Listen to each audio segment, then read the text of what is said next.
দাসানুদাস মানে বৈষ্ণৱৰ শৰণাগত হয়। সেইকাৰণে ভগৱানেও কৈছে যি মোৰ ভক্ত ই মোৰ ভক্ত নহয়, যি মোৰ ভক্তৰ ভক্ত ই মোৰ ভক্ত। অৰ্থাৎ কাৰোবাৰ গাইডেন্সত আমি ভক্তি কৰিব লাগিব, গুৰু এজনৰ তত্বাৱধানত আমি শিকিব লাগিব, নহ'লে আমি কেতিয়াও শিকিব নোৱাৰিম।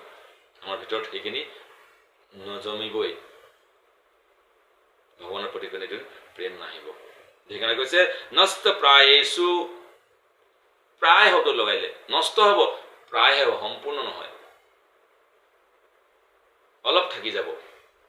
কেলে? ভগৱানৰ কথা শুনি অলপ কেলে থাকি যাব?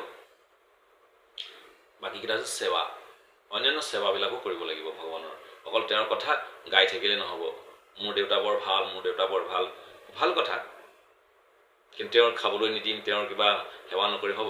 মোৰ গুৰুদেৱ বৰ ভাল, গুৰুদেৱ বাহ, গুৰুদেৱ গুৰুদেৱ গুৰুদেৱ কৈ থাকিলে হ'ব?